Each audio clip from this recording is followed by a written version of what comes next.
Welcome to the Supported Living Property Podcast with your host, me, Lisa Brown, the place to learn about supported living property investing. Hi Chris, it's great to have you here today. Thank you for joining us. How are you? I'm very good, thank you. And thank you for having me. No, it's great to have you here.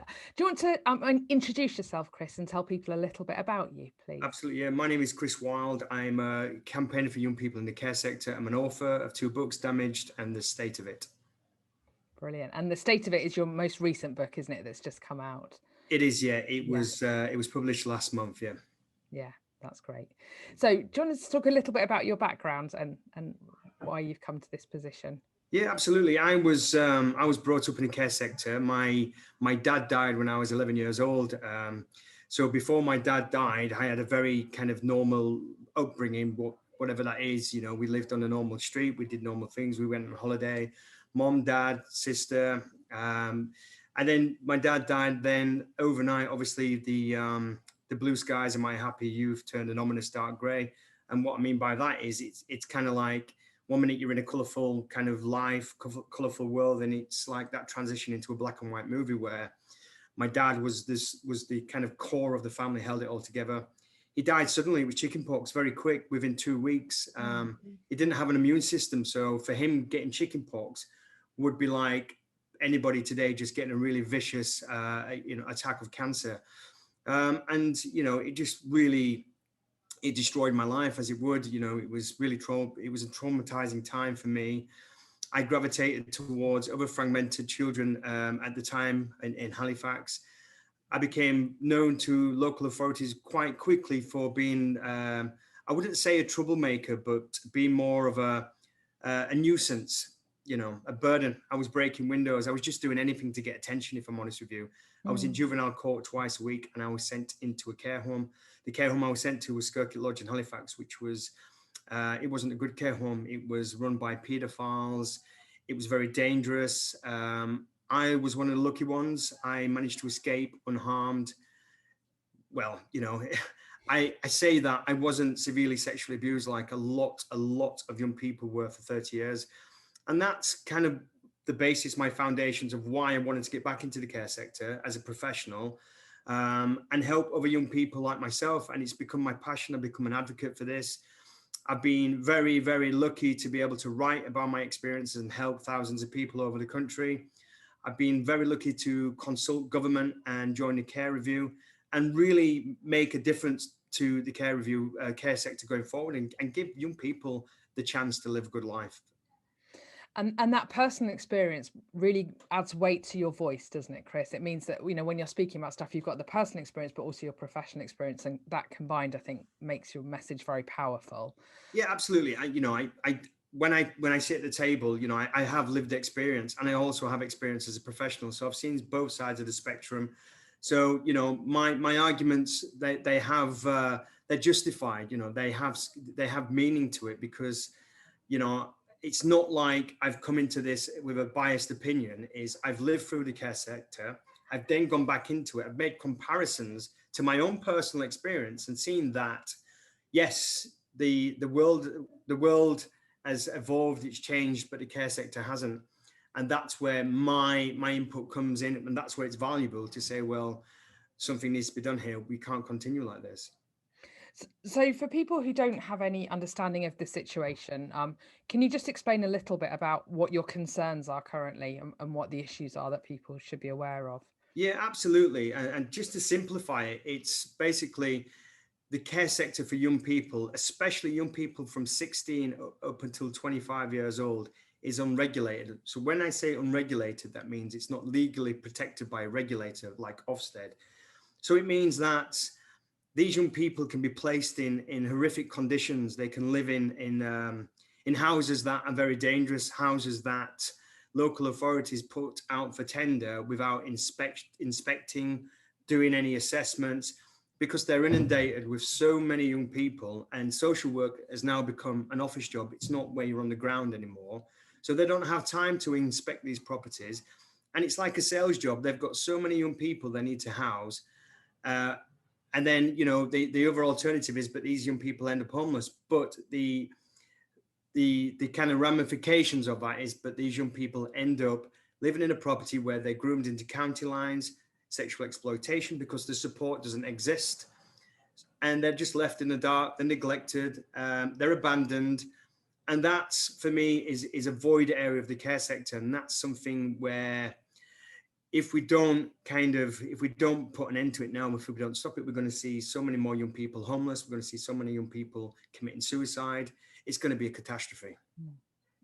I think, there's this kind of perception the children's services are really quite regulated, aren't they, up to 16? There's a lot of regulation around the support, about the level of and quality of the accommodation, but also of the support staff with the people, with supporting young people. Yeah. But once people hit 16, that changes. It's like a complete cliff edge, isn't it, Chris? It's and the laws around that, they're very much segregated in that anybody who's been in the care sector over 14 for 3 months and under 16 for 3 months can guarantee care up until 25. Now, I don't know who sits down and kind of says that's how it's going to be, but it just doesn't work. So a lot of young people come into care at 16, they'll get support for 2 years, then they go into housing projects, housing associations, but a lot of them fall off the radar and they end up homeless because a lot of young people, they go to properties. You wouldn't want a dog living in these properties. So, they feel safer on the street. And that's where we've got to in 2021, where a 16, 17-year-old young, vulnerable person with complexities, with mental health issues, or just emotional problems would rather live on the Strand than live in a house. Now, that for me is a huge, huge problem. And that for me is inhumane. And that's something our government needs to be responsible for. And anyone who hasn't had a lot of accommodation, time with teenagers, I've got 2 teenage lads. Yeah. My oldest one is about to be 16. There's no way he's independent. There's no way that he, that he has the skills. He's great, but you're not a finished product at 16, are you? You need that support really until your early 20s. You need that support. So it's an ongoing need, isn't it? Of course it is. And it's all about the lexicon as well as, the terminology, where if you're in a care sector at 16, you're classified as a young adult. If you're at home with mom and dad and going to college, you're a child. It just doesn't make sense to me. I mean, at 16, you're still, like you said, you're underdeveloped. You're not ready for independent lifestyle. You're still trying to come to terms with your hormones and everything else. And, this transition into adulthood, it takes a long time. It doesn't happen overnight. And it definitely doesn't happen when you're 16, 17 years old. No, definitely not. Now, there is some stuff going on around this at the moment, isn't there, with the independent care review? Do you want to talk a little bit about that, Chris? Yeah, I'm in the care review, so I'm on the experts by experience board. So it's the first time they've ever done anything like this, where they've got a group of people with lived experience who advise public servants on, we give our feedback on how things should be. We look at evidence. We look at what's going on in the world, what's going on in the country. More to say is about, why so many young people are falling off the radar, looking at solutions, what could be done. And that's what the review is doing at the moment. It's going to try, we want to be optimistic and call it a review of solutions. We can get all the evidence, we can come up with all the solutions, but at the end of the review, when the review comes to fruition in March, we've got to present that to government. Now, if that case for change is strong enough, yes, we will have the power to overturn certain legislations which, don't at the moment protect young people. If we don't, then unfortunately, we're going to continue seeing young people in these precarious situations and neglected. And that's what the review is all about. It's about highlighting the dangers and the mass negligence of suffering what these young people go through in the care sector in 2021. And so the report's due to it's going to report in March to government. Yeah, there's three stages to the care review. There's the case for change, when that's basically just discussing what needs to change. And then there's going to be a case for solutions. That's coming up with solutions. What are we going to do about all these problems? And then the last and the final review will look at when this is going to happen, how it's going to happen, and costings and stuff like that. And it'll get more into politics.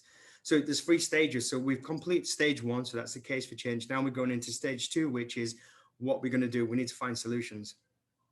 Do you have any idea about where that's going to go, Chris, or is it still too early for that? It's still too early. We're collating information. We've got an evidence team. We've got Josh McAllister and his public servants who are traveling the country speaking to local authorities. It hasn't been great at the moment because a lot of local authorities and organizations are not opening the doors or getting involved, because I think people are very nervous about the review. They don't want to be exposed to being, a part of that negligence. They don't want to be exposed to, there's such a dichotomy within local authorities, how every local authority do things different. They don't want the review delving into that, and obviously someone's head has to roll at the end of it, and I'm sure a lot of heads of departments don't want it to be theirs. I'm trying to be optimistic. I'm trying to be confident about this. We have a voice, we have a powerful voice, but I feel that we need more of a revolution. I'd like to see young people fighting for this as well, but they're just not at the moment. I'd like to see them marching in London and saying, look, we want a future. We deserve to live a good life. And unfortunately, we're not getting that at the moment. And that's just, for me, where the review falls flat. Because there's not enough of the children's voice and the young people's voice within it. Yeah, and a lot of young people, they're still scared to speak up and speak out. A lot of young people, they've suffered so much of abandonment and just being thrown in the corner like a broken toy.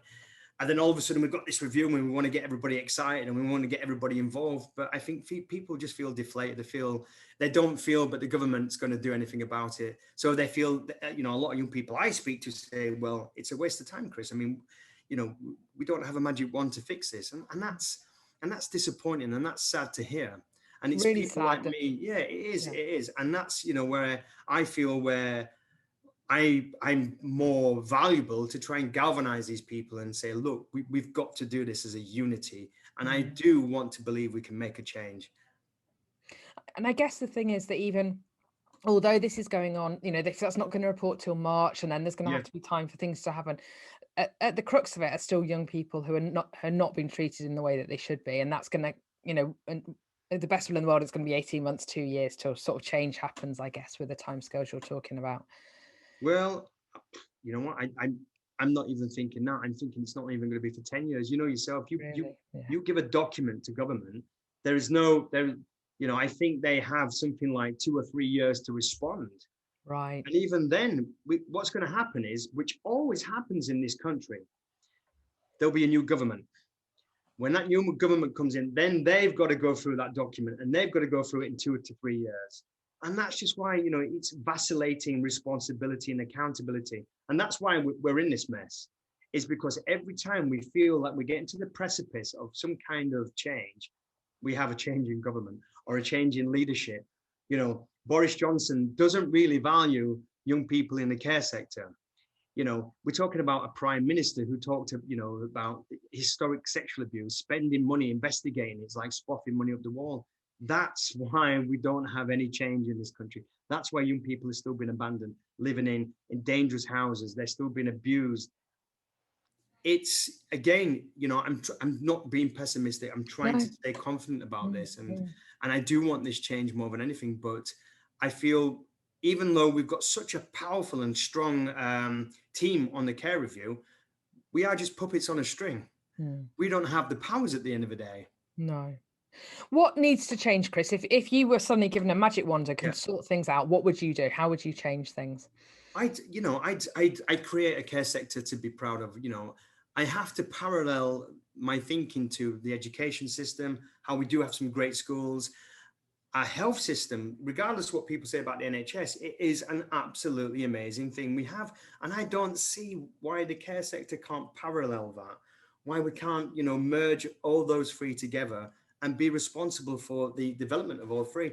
I'd want to see care homes. I was speaking to someone recently, and I said, can you imagine if it was like Hogwarts, where young people went into care and they had the best support, they had the best teachers, they had the best outcomes, but they just don't. And it's still a very much a Dickensian attitude where, young people and who are in the care sector, at the lowest, they're the scum, they're broken, they're worthless. And unless we change that attitude and we change that thinking, I don't think we'll see change. And that change will come.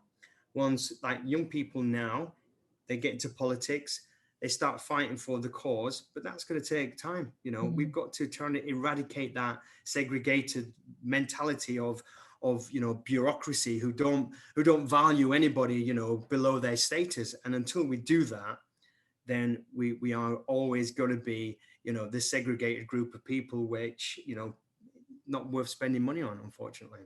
So it's a societal change about our perception about young people and children in care. Of course, it's systemic. It's really It's a poison attitude, which there is still that huge dichotomy in this country where if you're rich, you're privileged. If you're poor, you're not. That's it. There's no middle. And if you're in the care sector, you're below that poor status. You don't even make the radar. So it's giving the people a voice and trying to get people heard. Obviously, we talk a lot about our property in this, and obviously that's and I guess one of the things we need to be thinking about is the quality of the properties that some of these providers are leasing, and what we can do about that. I don't know if you have any thoughts on that, Chris. Yeah, absolutely. I'm working with a company at the moment called the Christian Action Housing Association, based in Enfield. So they provide quality support for young people. So young people who are homeless, young people who've left the care sector, and they provide them with supported accommodation. So they have some buildings, like they have a dispersed unit. So that's dispersed unit will be properties around Enfield, which has minimal support. And then you have properties like foyer properties where they're self-contained flats with 24-hour support. Now, what happens is these young people come into the housing association for 2 years, and then they'll start bidding for independence. Now, this is where the problems begin. When you're bidding, especially in Enfield, you're bidding against a system that just doesn't have enough properties. If we have 60 young people in leaving care, only 2 of them will get the opportunity to bid for a property. What happens to them other 58 people? Then that's when we need to go to private landlords. That's when we need to go to housing associations and say, look, do you have any rooms or anything for these young people? And a lot of them just won't do it because A, they see them as problematic people. B, they don't want young people who are on universal credit, who can't guarantee rent. They want to save these properties for people who've got money, who are going to pay, who've got jobs. And that's why we've got so many young people who are homeless or get sent to live in Birmingham and out of London. And then that has problems of its own. Housing is a huge problem for young people who come through the system. And if they do get a house, it'll be a shared accommodation with strangers. It won't be looked after. Landlords will be charging ridiculous amounts of money. And what that does then, that prevents that young person from going to a university because they've got to get 2 or 3 jobs just to pay rent, pay council tax, survive. It really is a bias system. And it's something we really do need to look at. I'd like to see more properties built specifically for young people coming out of the care sector. I'd like to see more landlords getting involved in these programs. I want to see landlords come to visit these young people I work with to show them, but they're entrepreneurial, they're talented, they're creative. All they need is an opportunity. If you give them a nice place to live, they'll respond to that place. They'll keep it clean. They'll look after it. They'll respect it more than anyone else because they know about resilience. They know about hardship. They know about struggle. And I've seen the difference when we've managed to get a young person. We managed to put a young person into a nice property, and I've seen how that young person flourishes. Yeah, I've seen how that young person manages to get themselves into a good job, or manages to get themselves into a relationship, a healthy one. So property has a huge impact on the well-being of young people. It's so important. It all starts with property and a good home, doesn't it? Of course it does. Of course it does. And that's what these people yearn for. They've never had a good home. So when they do actually get one, it's like a castle to them, even if it's just a 1-bedroom flat. I've moved young people into 1-bedroom flats, and I've seen the smile expand on their face. And I visited them 3 months later and thought, wow, this flat is immaculate. And look how different your life is. You're radiant, you're glowing. And that's what we've got to try and convince landlords. We've got to try and convince local authorities and people involved in housing associations that we're not broken toys, we're not scum, we're not criminals. Just want opportunities. That's it. Of an opportunity to live a decent and good life. Chris, thank you. That's been brilliant. Thank It's you. been really good talking to you today. Thanks very much. Thank you Thanks. very much.